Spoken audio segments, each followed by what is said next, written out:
On en produit des millions par année. On les voit défiler dans les cocktails. Les amateurs de vidéopoker s'en servent pour faire tourner leurs machines sans interruption. On nous en donne dans les avions. Tellement que la plus importante compagnie aérienne au Canada en utilise 3 millions par année. Aujourd'hui, on vous parle des cure-dents. Des bûches, beaucoup de bûches de bouleau sont livrées à l'usine. C'est avec ce bois mou qu'on va fabriquer les cure-dents. Les lourdes bûches sont soulevées par cette pince et sont déposées dans l'écorceur. L'écorce n'entre pas dans la fabrication des cure-dents. Elle est donc retirée par cette machine. Toutefois, l'écorce n'est pas jetée. Elle est vendue à une usine avoisinante où elle sera employée comme combustible. L'écorceur travaille en 2 étapes. En 2 passages, il produit un rouleau de bois parfaitement cylindrique, facile à usiner.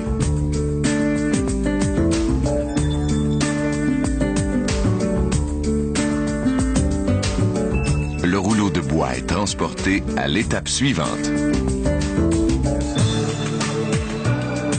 Cette machine, une dérouleuse, déroule le bio comme si c'était du papier. C'est-à-dire qu'elle le coupe en 12 fines lamelles de bois, possédant chacune une épaisseur de 1,06 mm et une largeur de 6,3 cm. C'est dans ces lamelles qu'on va, plus tard, découper les cure-dents.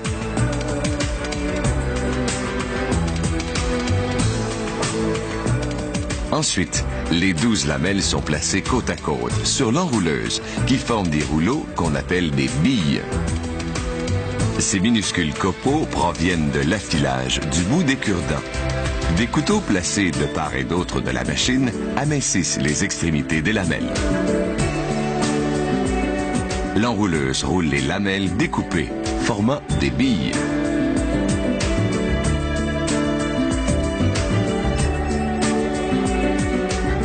Les billes terminées sont retirées à la main.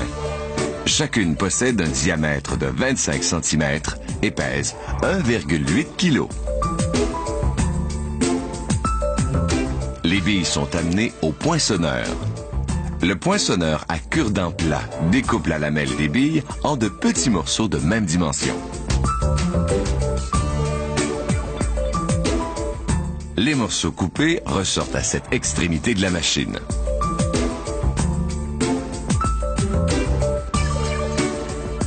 Le poinçon travaille très rapidement. Le couteau s'abaisse à la vitesse de 2000 révolutions à la minute, permettant de tailler 8000 cure-dents en 60 secondes. Les cure-dents coupés tombent dans cette chute puis dans un bac. À cette étape, ils sont mous. Ils doivent être durcis dans un séchoir pendant 4 heures à 121 degrés Celsius.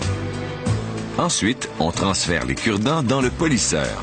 De la poudre de talc contribue, avec le frottement, à rendre les bâtonnets parfaitement lisses. Puis, les cure-dents sortent du polisseur et pénètrent dans ce tamis qui filtre ceux qui sont brisés. Les cure-dents en bon état poursuivent leur progression jusqu'à la soufflerie. Les cure-dents endommagés sont rejetés.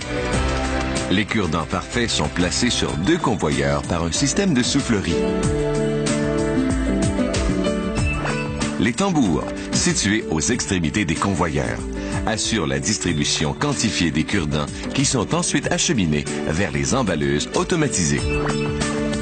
Cette machine compte les cure-dents. Les boîtes sont formées et sont prêtes à être remplies. Le nombre de cure-dents inclus dans chaque boîte compte. L'emballeuse est calibrée pour en placer 650 par contenant et elle produit environ 1150 boîtes à l'heure. Elle manipule donc 747 500 cure-dents à l'heure. Les emballages partent pour l'expédition. Certains cure-dents sont ensachés individuellement pour être distribués dans les restaurants ou les avions. Cette machine, qui déroule du papier plié de façon continue, emballe environ 1200 cure-dents à la minute. Elle effectue automatiquement l'emballage, le collage et le coupage du papier. Cette usine parvient à fabriquer le nombre astronomique de